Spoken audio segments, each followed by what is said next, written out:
Amén. Hoy nosotros seguimos hablando de este mensaje de esperanza que Dios ha puesto a nuestra disposición. Hoy seguimos hablando de su palabra. Hoy nosotros estaremos hablando acerca de la iglesia exitosa. Y es importante que nosotros podamos conocer este tema porque cuando hablamos de iglesia exitosa no solamente podemos aplicar esto o debemos aplicar esto al entorno de la congregación. Esto debe repercutir en nuestras vidas. Si usted es un creyente exitoso y forma parte de una congregación exitosa, usted está llamado también a vivir una vida exitosa. Pero es bueno que nosotros sepamos cuál es la iglesia que Dios considera exitosa. ¿Cómo Dios espera ver su iglesia? ¿Qué es lo que Dios ha determinado para la iglesia? Y la mejor manera de nosotros poder comprender esto, aprender esto y poder ponerlo en práctica es tomando como referencia ese libro maravilloso de Hechos que nosotros hemos estado estudiando. Ustedes saben que esta serie de hechos que nosotros estamos estudiando, estamos compartiendo, se llama La Iglesia que Cambió el Mundo. Y una iglesia que cambia el mundo está compuesta por personas que han cambiado, que Dios ha cambiado su corazón y que producto de ese cambio ellos han llevado bendición a su familia, a su lugar de trabajo y a todos los lugares donde ellos pueden estar. Y a todos los lugares que ellos tengan alcance. Una iglesia exitosa es una iglesia triunfante, una iglesia que supera sus adversidades y alcanza sus metas. Una iglesia exitosa logra brillar en los momentos más oscuros, prevalece ante la oposición, se destaca por su trabajo. Una iglesia exitosa sobresale por su mensaje exclusivo. Una iglesia exitosa termina lo que inicia y su vida es un énfasis de sana doctrina. Una iglesia exitosa da a entender con su vida,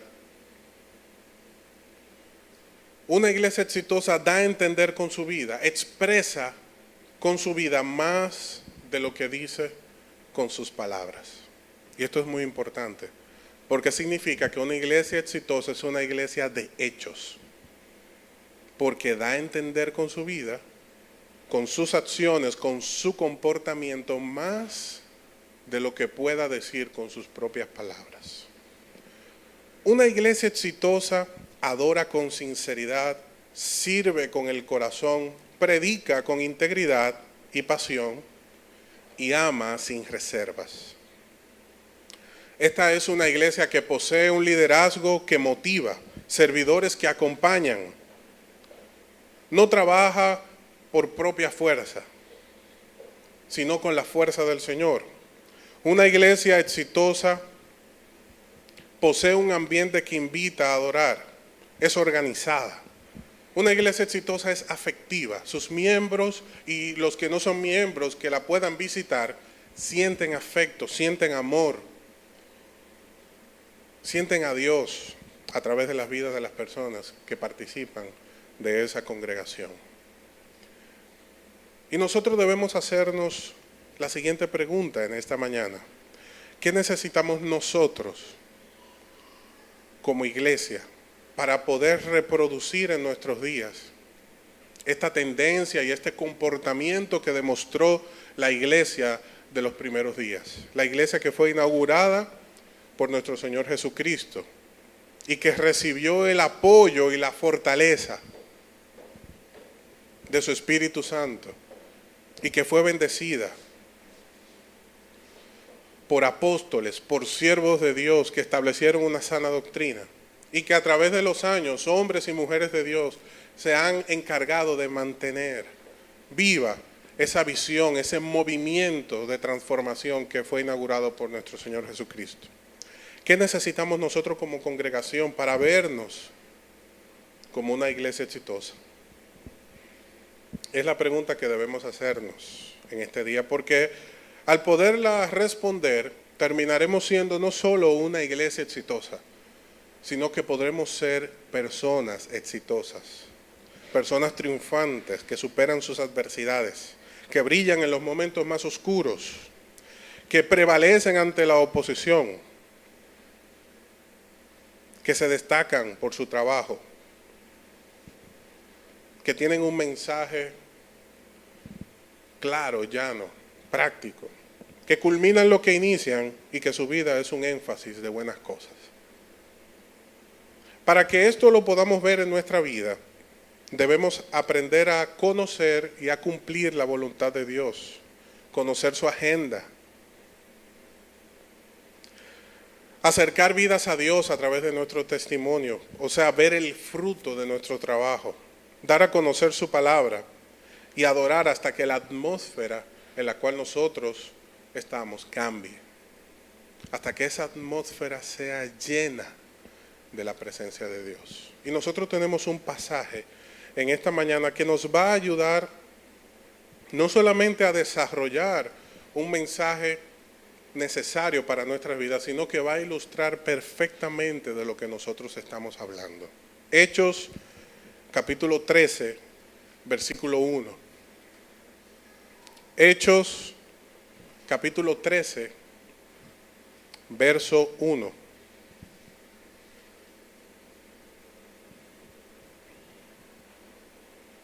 Nos conviene a todos visitar este pasaje, nos conviene a todos marcarlo en nuestras mentes y en nuestros corazones.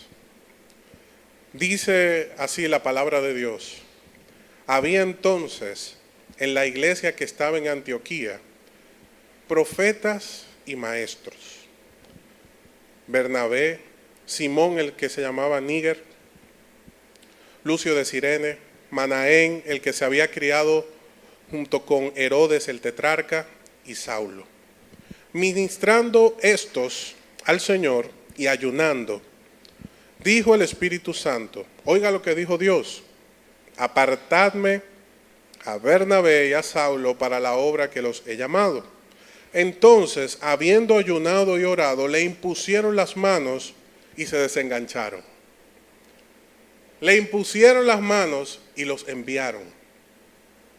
Le impusieron las manos, lo apoyaron y los enviaron. Porque esta era una iglesia que bendecía. Y dice el verso 4, ellos, refiriéndose a Bernabé y a Saulo, entonces, enviados por el Espíritu Santo, descendieron a Seleucía. Y de allí navegaron a Chipre. Y llegados a Salamina, anunciaban la palabra de Dios en las sinagogas de los judíos. Tenían también a Juan de ayudante.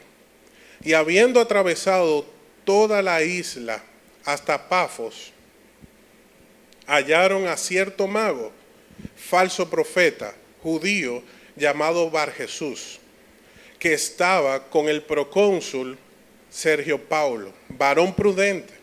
Este, llamando a Bernabé y a Saulo, deseaba que oír la palabra de Dios, pero les resistía Elimas, el mago del cual hablamos anteriormente, pues así se traducía su nombre, procurando apartar de la fe al procónsul. Entonces Saulo, que también es Pablo, y hago un paréntesis aquí, es la primera ocasión en la cual a Saulo se le llama Pablo. Nosotros conocemos al apóstol Pablo, pero esta es la primera ocasión en la cual se le da este nuevo nombre a él. Lleno del Espíritu Santo, fijando en él los ojos, en el mago, dijo: oh lleno de todo engaño y de toda maldad, hijo del diablo, enemigo de toda justicia, ¿no cesarás de trastornar los caminos rectos del Señor? Ahora pues he aquí la mano del Señor está contra ti, y serás ciego, y no verás el sol por algún tiempo. E inmediatamente cayeron sobre él oscuridad y tinieblas. Y andando alrededor buscaba quien le condujese de la mano. Entonces el procónsul, preste mucha atención, viendo lo que había sucedido, creyó, maravillado de qué, de la doctrina del Señor. Que el Señor añada gracia a su palabra. Lo que yo estoy viendo en este pasaje es una iglesia exitosa. Es una iglesia que cualquier oposición que ésta encontraba en el camino tenía el poder, la bendición de Dios para enfrentarlo y vencerlo. Usted sabe por qué Saulo, que ahora lo conocemos como Pablo, llega a Chipre, encuentra la oposición de un mago que estaba en la corte del procónsul. Lo enfrenta y termina venciéndolo, no solamente en el ámbito de la confrontación doctrinal, sino también en el ámbito espiritual, y sale vencedor. ¿Usted sabe por qué sucedió esto? Porque quien había enviado a Saulo y a Bernabé a predicar la palabra del Señor, según este pasaje, fue el Espíritu de Dios. Y el factor fundamental e imprescindible de cualquier persona que desea ser exitosa en su vida es contar con Dios a su favor. Hace unos mensajes atrás nosotros estábamos hablando y diciendo que muchas personas sienten que Dios está en contra de ellos. Y nosotros aclarábamos que Dios no está en contra de nadie, es que tenemos mucho tiempo jugando a ser salmones, que vamos nadando en contra de la corriente. Dios no está en tu contra. Lo que posiblemente ha sucedido es que tú tienes muchos días, muchos meses o muchos años nadando en contra de Dios. Y la invitación de este mensaje de esperanza que nosotros estamos recibiendo en este día, esta invitación que Dios nos está haciendo es a considerarlo a Él en nuestras vidas antes que cualquier otra cosa. Saulo de Tarso, en el capítulo 9 de Hechos, había recibido un llamado poderoso de parte de Dios, pero este no inició ninguna función hasta que el Espíritu Santo lo llamó, lo confirmó y lo envió. ¿Quién llamó a Saulo? ¿Quién confirmó a Saulo? ¿Quién apoyó a Saulo? Dios. Y como consecuencia, ¿quién lo envió? Su iglesia. He aquí la importancia de la iglesia como estructura funcional a través de la cual Dios ha decidido realizar su obra. Sin iglesia, Dios no trabaja. Dios dio su vida por su iglesia. Dios desea hacer la obra a través de su iglesia. Y como Dios desea hacer la obra a través de su iglesia, nosotros tenemos que ser una iglesia funcional. Una iglesia organizada. Una iglesia triunfante a través de la cual Dios continúe haciendo la obra que un día comenzó. Pero hay una serie de características que posee esta iglesia triunfante, que es la que nosotros vamos a recordar o a conocer y a aprender hoy. Porque a través de este conocimiento podremos verificar si nosotros estamos en el camino correcto, si estamos haciendo lo correcto, lo cual nos llevará a estar en sintonía con Dios. Si hay algo que resalta en este pasaje es que esta era una iglesia obediente. Dios habló y ellos cumplieron. Ellos eran una iglesia obediente. Y obediencia es prestar atención a lo que Dios dice y cumplirlo. Eso es obediencia. Así de sencillo.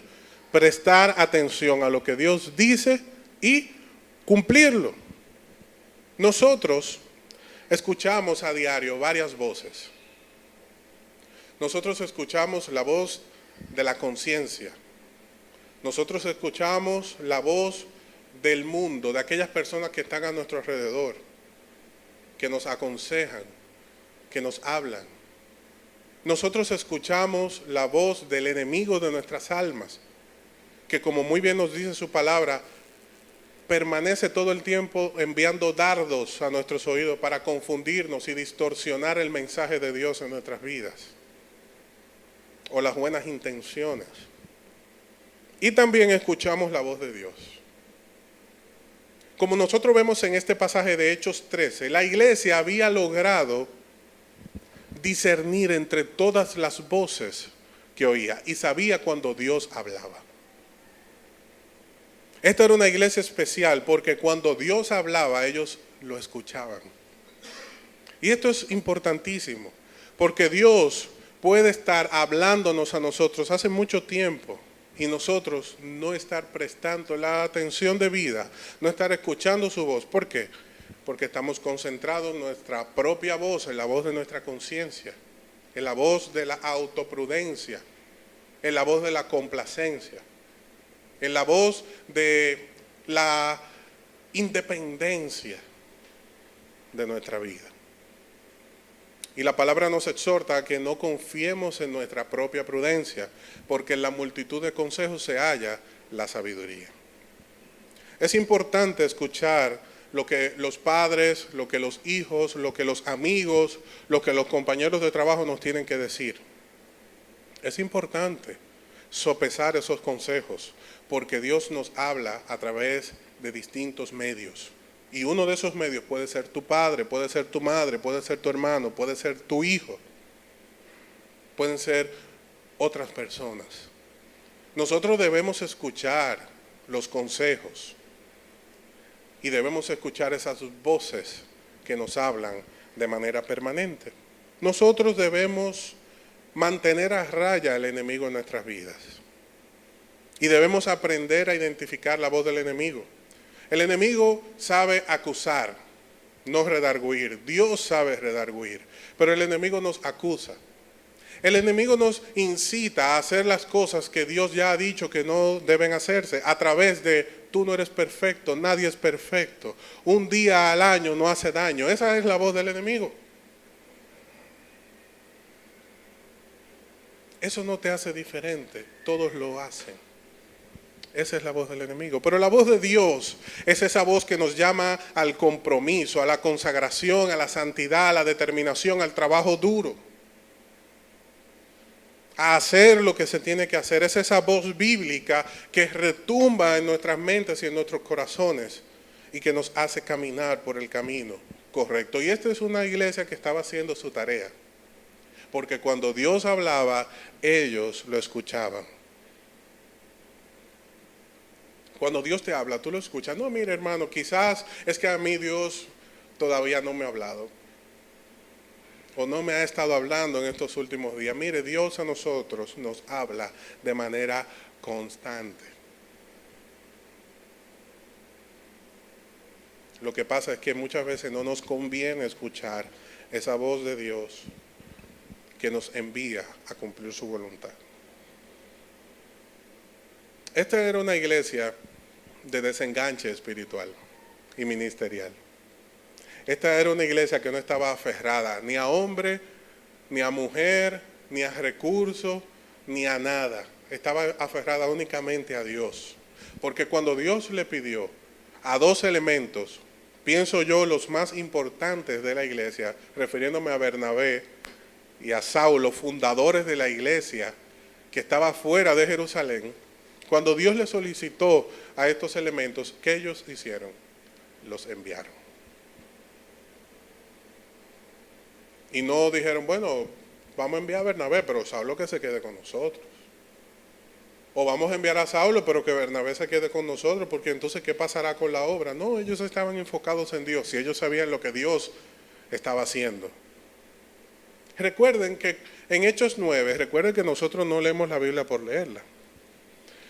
Cuando Dios llamó a Saulo, en Hechos 9, le dijo a Ananías, ve y bendice, y estoy parafraseando, ve y bendice y ora por Saulo. ¿Y qué dijo Ananías, un siervo de Dios? A Saulo, pero Saulo anda persiguiendo cristianos, Señor. Si yo voy donde ese hombre, me matan. Tú me estás poniendo en bandeja de plata. ¿Y qué le dijo el Señor? No, tranquilo, Ananías, yo tengo propósito con ese hombre. ¿Y qué hizo Ananías? Fue la obediencia. ¿Y usted cree que él iba como Caperucita Roja saltando con una canasta? No, él iba preocupado. Y él tocó la puerta quizá con temor. Sí, Saulo, he venido a orar por ti. Era como entrar en la cueva del lobo. Del enemigo más reconocido, famoso y cruel de la iglesia. Que no hace muchos días atrás le había quitado la vida a Esteban, uno de los hombres fundamentales de la iglesia. de los primeros días. Y Ananías fue y oró por Saulo. Pero cuando Dios le habló a Ananías acerca de Saulo, le dijo algo importante. Ve, porque yo tengo propósito con este hombre, en Hechos 9:15. Ve que yo tengo un propósito con este hombre.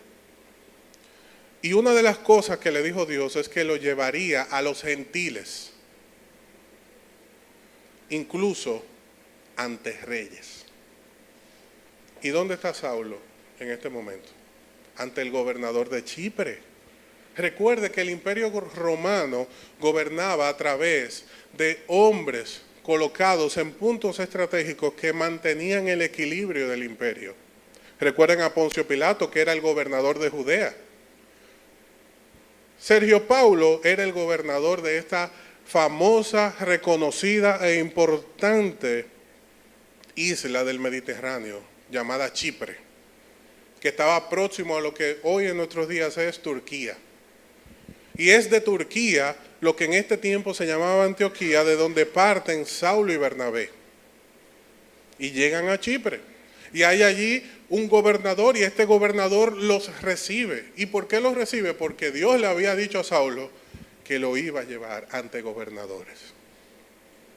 Y dice la palabra de Dios que este gobernador estaba deseoso de escuchar la palabra.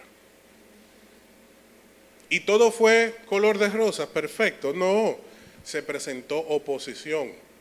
Porque nosotros creemos que cuando vamos y predicamos ya, se hizo todo.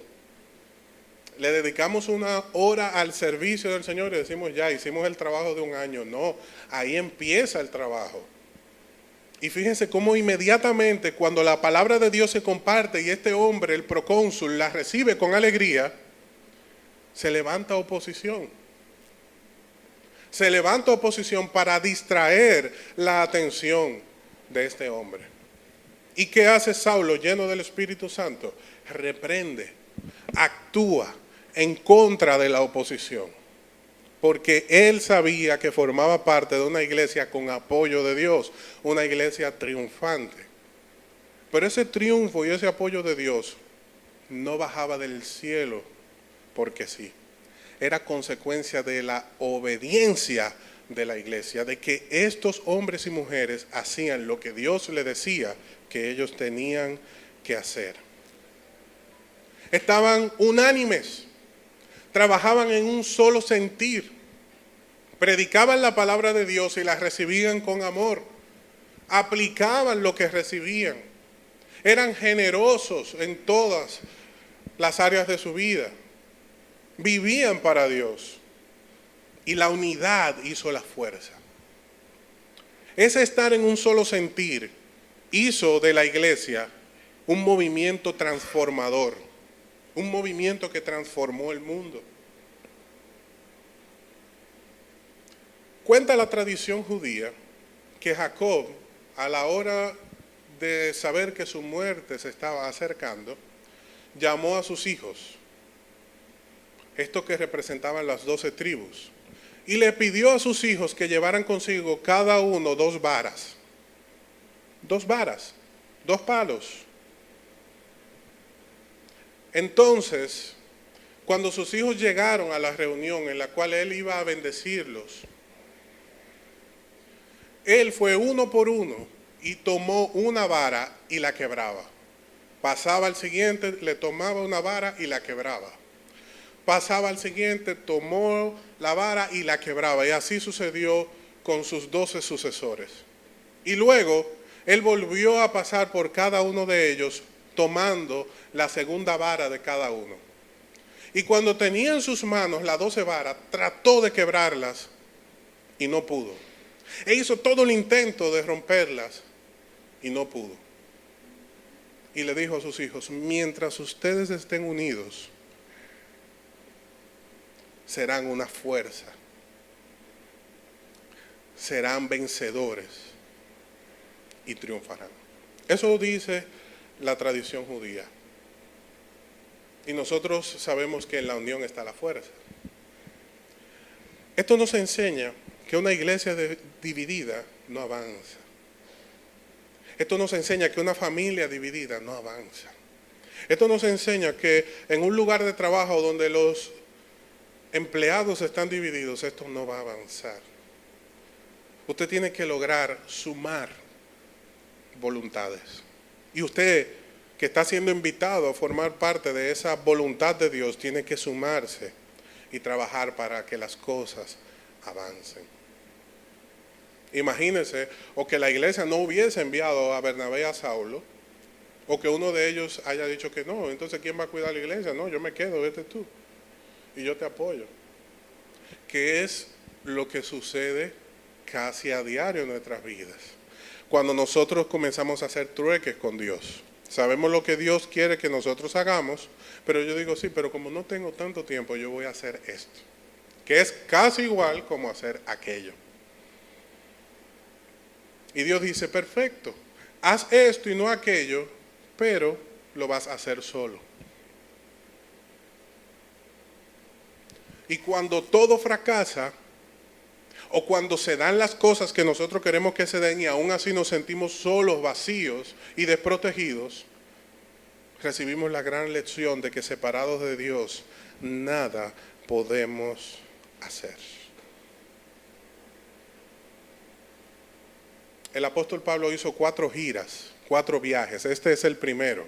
El primero fue a Chipre y de ahí a otras zonas de Asia Menor, como una manera de iniciar su viaje evangelístico hacia las naciones no judías. Y fue bendecido por Dios. ¿Por qué? Porque fue obediente. El segundo viaje fue a Jerusalén como una manera de rendir cuentas a esa iglesia del inicio, a esa iglesia donde se fundó y donde iniciaron todas las cosas. Y fue a presentar un testimonio de todo lo que Dios había hecho desde su partida a Antioquía. Durante todo su primer viaje, su primera gira, su primer tour. Sí, Pablo hizo 4 tours. O sea que si usted cree que los tours se inventaron en estos días, no es así. Pablo hizo 4 tours. Y en el primero, en esa portada de ese tour de Pablo, estaba él en la portada. Detrás estaba Bernabé y estaba Juan Marcos con una cara de temor, al cual luego vamos a ver que se arma tremendo problema. No es en vano que este pasaje dice, y Juan Marcos andaba también. Sí, andaba Juan, luego vamos a encontrarnos con él. Pero esta segunda gira que hizo el apóstol Pablo fue a Jerusalén a rendir cuentas, obedientemente, donde aquellos apóstoles que habían servido con el Señor. Su tercera gira fue a Éfeso, donde dejó como pastor de la iglesia a ese famoso joven llamado Timoteo. Y en esa gira también deja como pastor a ese famoso pastor llamado Tito. ¿Dónde dejó a Tito? En Chipre. Y en su cuarta gira y última fue a Roma, donde ahí terminó sus días en una cárcel. Y en todas estas giras fue exitosamente extraordinario lo que el Señor logró a través de su vida. Nos dice la historia que Pablo posiblemente llegó hasta España. Imagínense, desde Medio Oriente, toda Asia Menor, extendiéndose por Europa, en sus Países Bajos, hasta llegar a España. Un hombre que llevó el Evangelio más allá de lo que cualquier otra persona pudo haber pensado en sus días. ¿Por qué? Porque el Espíritu de Dios estaba con él. Y usted dirá, yo quiero también al Espíritu de Dios conmigo para que bendiga mi ministerio, mi trabajo, mi familia. Sencillo, sea obediente. Aprenda a escuchar la voz de Dios. Haga lo que se tiene que hacer. Y usted me dirá, ¿y qué importancia que usted me diga que fueron a Chipre, que fueron a Jerusalén, que fueron a Éfeso, que fueron a Roma? ¿Qué me dice eso a mí? Yo le voy a explicar qué le dice. Que Saulo y Bernabé hayan ido a Chipre es un acto de generosidad y compromiso y lealtad a la familia. ¿Usted sabe por qué? Porque Bernabé era de Chipre. Lo que esto nos dice es que Bernabé posiblemente le dijo a Pablo, vamos primero a Chipre. Es el punto más cercano y de ahí vengo yo. Yo quiero llevarle el mensaje a mi familia. a mis amigos, a las personas con las cuales yo crecí. Y esto nos habla de la responsabilidad que tenemos nosotros con la familia. El primer viaje evangelístico que hace Bernabé es a su casa. Es a la zona de donde él salió. Como nos dice la palabra que Bernabé era oriundo de Chipre. Y hay muchos cristianos que quieren ir a la India y a la puerta, qué sé yo, y al lugar más, y donde están disparando ahora mismo en Siria, ellos quieren estar ahí predicando. Y quieren predicarle a todos los dictadores. Y quieren ir a la zona más extremista de China a llevar la palabra. Que las Biblias tienen que ser llevadas en ataúdes y ser enterradas, y los cristianos ir de noche y con palas sacarla. Entonces ellos quieren esa aventura, pero no le predican a su papá y comen con él así de frente todos los días. Y Dios dice, pero ¿y cómo tú quieres ir a China si tú no has podido cruzar de una habitación a otra? Desde el primer chino que te caiga atrás, ¿se acabó el evangelio en tu vida? Porque tú lo que me estás diciendo es que tú estás actuando por una emoción. Porque Dios envía en los viajes misioneros a los que hacen misiones. No a los que dicen Dios te bendiga, a los que son una bendición. Sí, porque estos hermanos no decían Dios te bendiga. Ellos eran con su vida una bendición para los demás.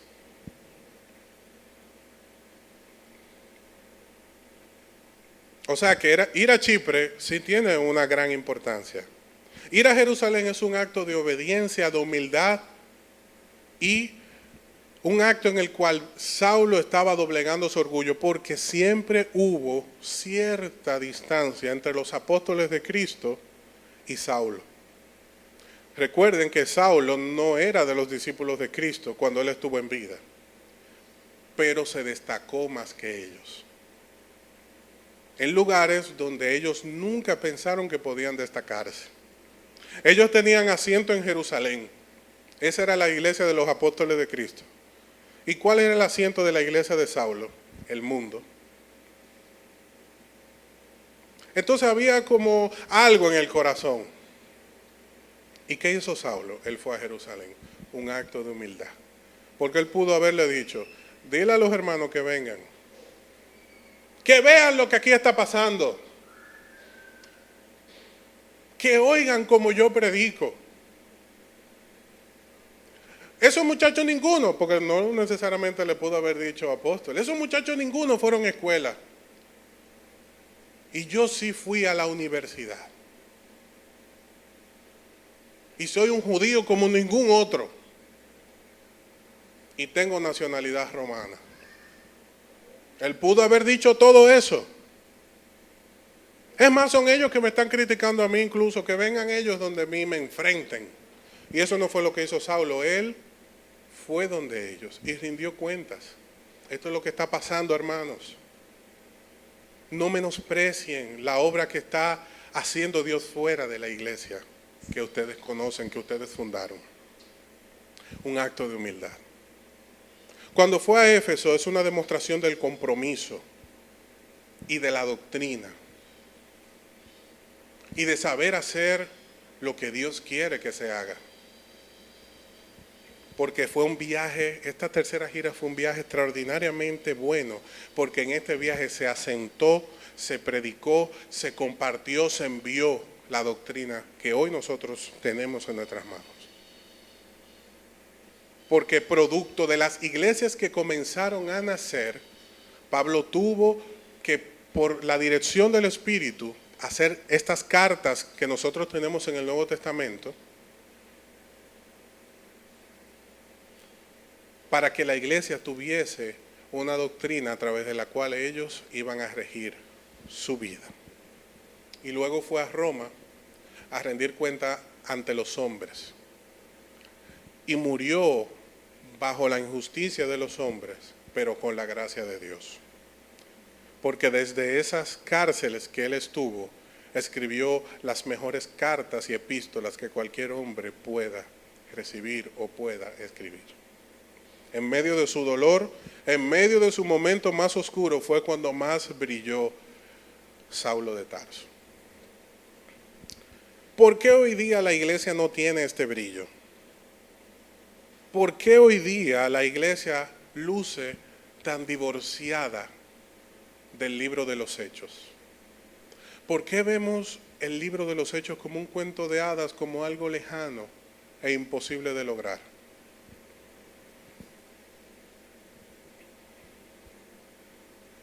Por la falta de compromiso, por la falta de obediencia y por la falta de sintonía con Dios. Hoy la iglesia está oyendo muchas cosas y haciendo muchas cosas. Está obedeciendo muchas voces, no necesariamente la voz de Dios.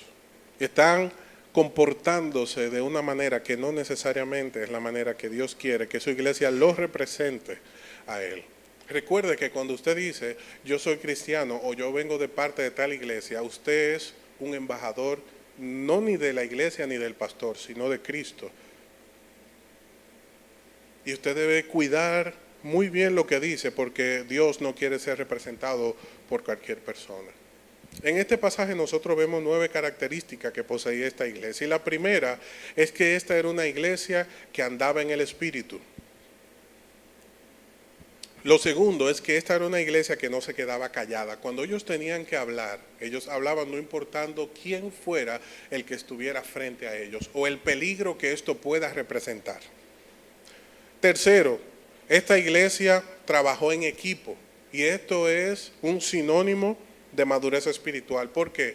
Porque cuando usted trabaja en equipo significa que usted está doblegando su voluntad para poder estar en armonía con otra persona que no necesariamente piensa igual que usted. Esta iglesia también trabajó hasta el cansancio, porque vemos que el apóstol Pablo nunca dejó de caminar, nunca dejó de trabajar, nunca dejó de predicar.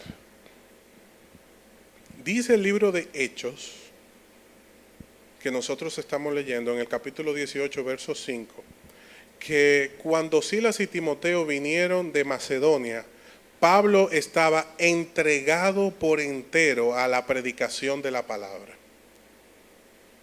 ¿Usted vio cómo es que los hermanos encontraban a Pablo? Entregado ¿cómo? Por entero.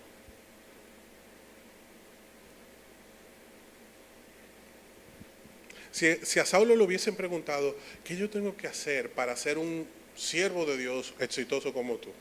Él le hubiese dicho, entrégate por entero, no por parte, no los sábados a la 1, no los domingos a las 9:47. Entrégate a Dios por entero, hasta el cansancio. Entrégate a Dios por entero y entonces tú verás la diferencia. Lo quinto que nos enseña este pasaje es que esta iglesia enfrentó el pecado porque cuando Sergio Paulo tenía su mago y ese mago reaccionó porque vio que se le iba a acabar su reinado, él dijo, no, esta doctrina va a acabar conmigo. Reaccionó en contra de Saulo y ¿qué hizo Saulo? Lo enfrentó y le dijo, cállate, diabólico, engañador, estafador. Incluso trajo un juicio sobre su vida. Por un tiempo te quedarás ciego. Y así sucedió.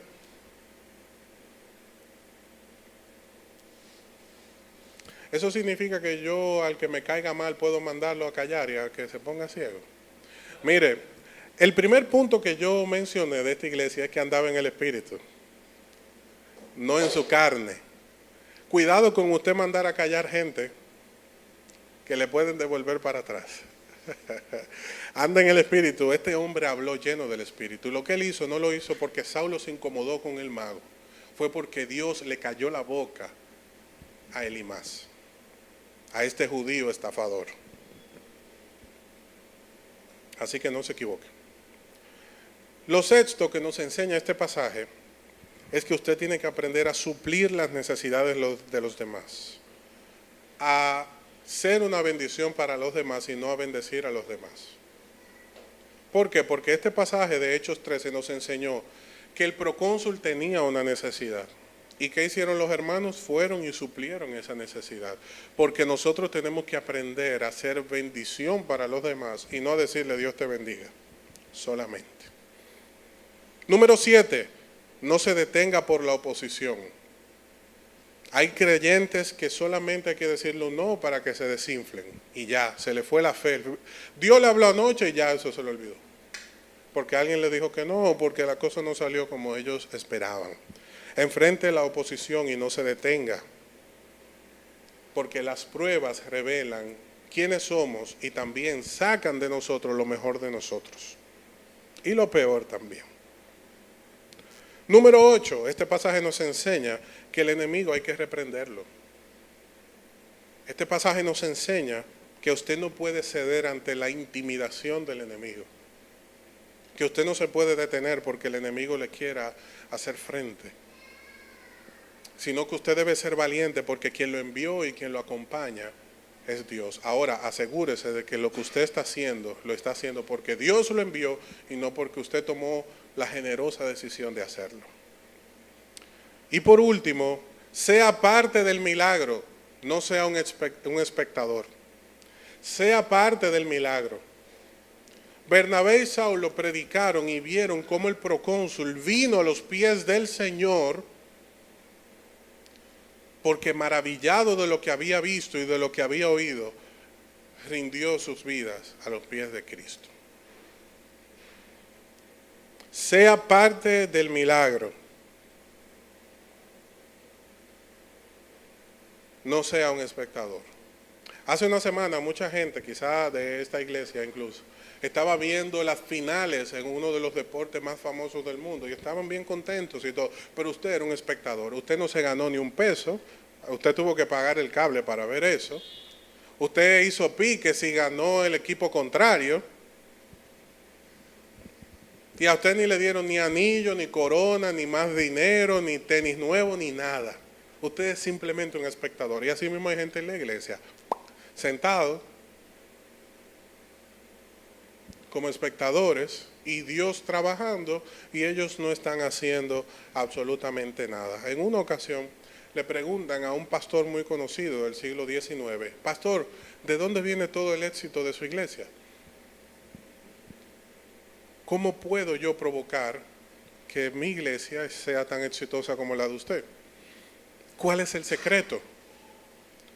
Y este pastor le dice, ¿tú quieres saber cuál es el secreto? Acompáñame. Y lo llevó a la iglesia y cuando abrió las puertas de la iglesia, le dijo, he ahí el éxito de la iglesia. Habían 300 personas orando. Es ahí el éxito de la iglesia, no es lo que yo hago, no es lo que alguien pueda hacer, es lo que todos estamos haciendo. El éxito de la iglesia está cuando nosotros juntamos todas esas varas de las que hablamos hace un momento y nos volvemos inquebrantables. Producto de que hemos podido aprender a trabajar en equipo. Yo concluyo con lo siguiente. Una de las características fundamentales de la iglesia exitosa es que ésta se multiplica. Pero el trabajo de la multiplicación no es tan sencillo como nosotros quizás hemos pensado que es. Nosotros pensamos que la multiplicación de la iglesia consiste en yo invitar a una persona y que ésta, deseosa como Sergio Paulo, me va a acompañar. Y que luego de esa visita jamás se irá de la iglesia y será un creyente modelo. Es el estado ideal en el cual nosotros vivimos. La realidad es otra.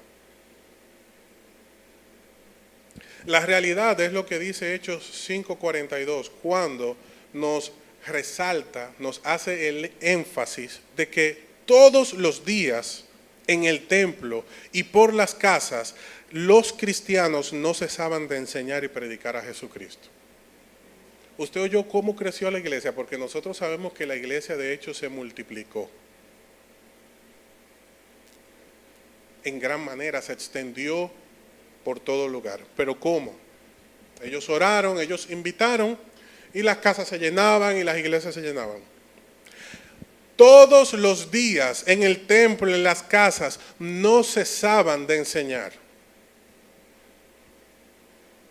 no cesaban de enseñar. Usted me preguntará a mí, ¿cuántas personas de su trabajo hay aquí congregándose en la iglesia? Y yo le diría, bueno,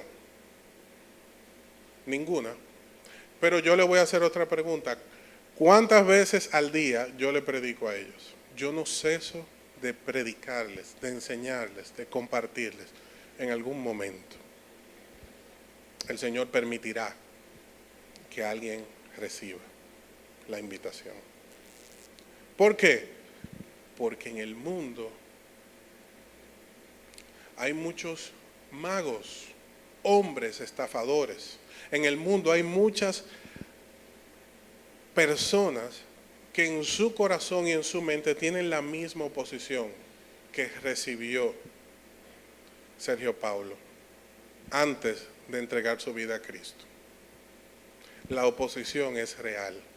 Y es por eso que la iglesia, todos los días, dentro y fuera de la iglesia, no puede cesar de enseñar y de predicar a Jesucristo.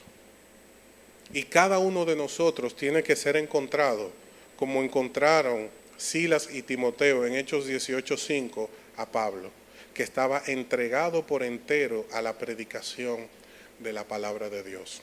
Hay una sola conclusión para este mensaje. El éxito es consecuencia del trabajo duro. El éxito es consecuencia de la consistencia.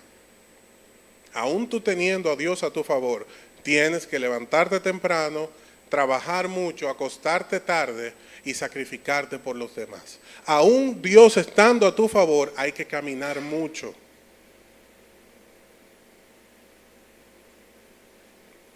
Recuérdense que Saulo no llegó a España en el expreso europeo que hoy tienen ellos. Fue caminando. Que yo creo que nos conviene que nosotros hagamos un buen trabajo. Porque cuando estemos en la presencia de Dios, que nos encontremos con Saulo, posiblemente tengamos un gran problema. Porque él nos va a decir, mira, yo con todos esos aviones y todos esos barcos y todos esos trenes y todo ese internet, fueron muchas las personas que se hubieran convertido a Cristo. Porque yo, a pie y a caballo, hice muchas cosas. Pero vamos a dejar de hablar de hombres. Hablemos de Cristo para terminar. Claro, hemos hablado de lo que Cristo hace en la vida de un hombre, pero hablando de la persona de Jesús, dice Juan al final de su evangelio que si se escribieran todas las cosas que Jesús hizo en los días de su ministerio, no cabrían en el mundo todos los libros que habrían de escribirse. De tantas cosas que hizo Jesús. Y no tenía ni teléfono inteligente, ni redes sociales, ni celular para comunicarse o teléfono fijo en la casa, no tenía carro. La Biblia dice que Cristo no tenía ni dónde recostar su cabeza. O sea que él dormía donde lo tomaba la noche. Porque era parte de su ministerio. Y Cristo, con todas esas limitaciones naturales, espirituales y políticas, hizo tantas cosas que en el mundo no cabrían los libros que habrían de escribirse acerca de lo que él hizo.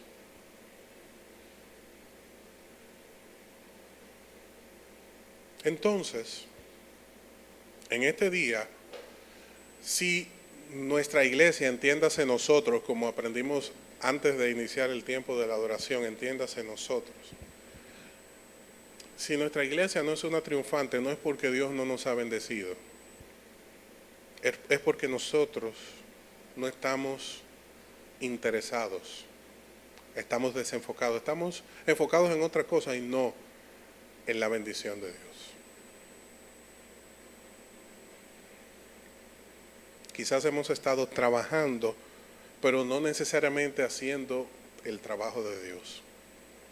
quizás hemos estado orando, pero no necesariamente hablando con Dios. Quizás hemos estado cantando, pero no necesariamente invitando al Señor a que transforme la atmósfera en la cual nosotros estamos. Quizás hemos estado justificándonos, escondiéndonos detrás de las responsabilidades, dejando a un lado las cosas que son eternas.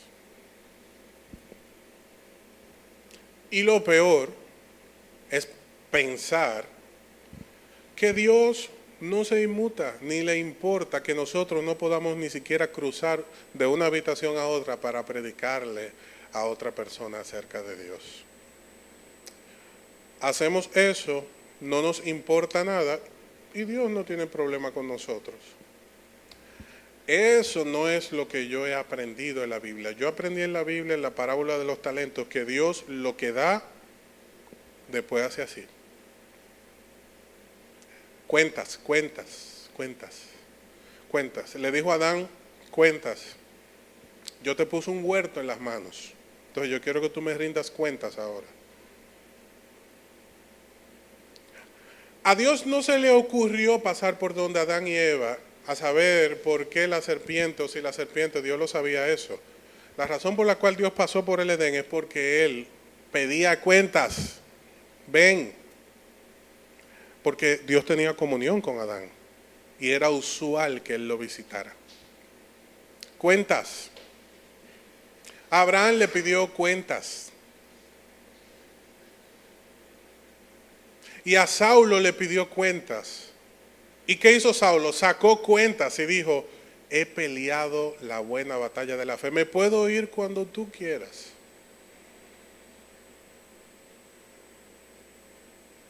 Mira mis cuentas. Me entregaste a Bernabé y a Juan, y lo miró así. Sí, porque él lo perdonó, pero él no dejaba de mirar a los raros a Juan. Juan era sobrino de Bernabé, que abandonó a Saulo. De eso vamos a hablar más adelante, en un momento crítico. Y por eso Saulo lo miraba mal. Pero cuando a él le pidieron cuentas, él dijo, tú me entregaste a Saulo y a Bernabé, y yo te estoy entregando un mundo lleno de tu palabra. No faltó rey, no faltó gobernador, no faltó nada a quien yo no le predicara. Hasta el cansancio. Hasta el cansancio. Señor, enséñanos, ayúdanos. Apóyanos y bendícenos, Señor, para que nosotros también aprendamos a trabajar hasta el cansancio. Es muy fácil vivir un cristianismo sin compromiso. Pero eso no es un cristianismo. Eso es un evangelio de postura. Y la razón por la cual hablamos de esto no es para acusar a nadie, Dios, y tú lo sabes. Es para que tu iglesia pueda reaccionar de una vez y por todas y pueda vivir y disfrutar de todas las bendiciones que tú tienes a nuestra disposición a través de la obediencia. Lo que nosotros hemos hablado en esta mañana es un mensaje de esperanza.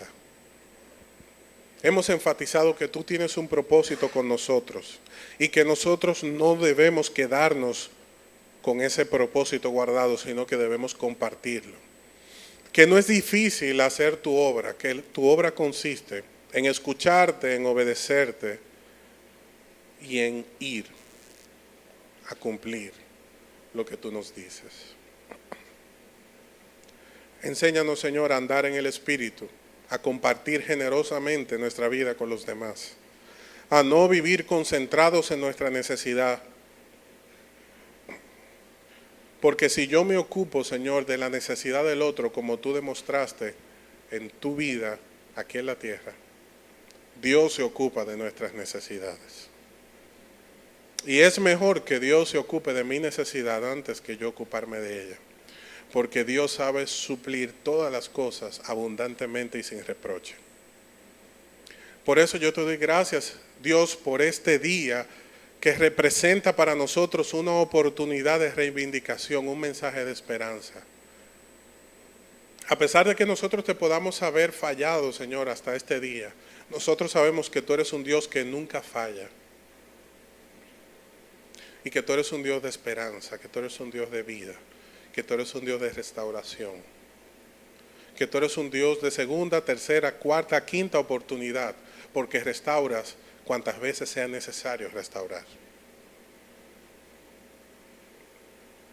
Nosotros quisiéramos ponerle un límite y siempre a conveniencia a la restauración de las personas, pero tu perdón, tu misericordia no tiene límite. El banco de la misericordia no tiene límite y tiene un crédito abierto para cada uno de nosotros que necesitamos en esta mañana aferrarnos a la esperanza de que Dios sí tiene un propósito con nosotros y desea hacernos exitosos dentro de su iglesia y fuera de su iglesia y en todas las áreas de nuestra vida. Por eso te damos gracias, Señor, y te pedimos que sensibilice nuestros corazones para que podamos escuchar tu voz. Y que escuches nuestra oración, que escuches nuestro clamor. Cada culto que nosotros terminamos adorándote es el medio por el cual nosotros expresamos lo que hemos aprendido. Y en este día, Señor, terminamos diciéndote y reconociendo que tú eres nuestra esperanza. En el nombre de Jesús. Amén. Me gustaría invitarte a que te pusieras de pie y vamos a terminar.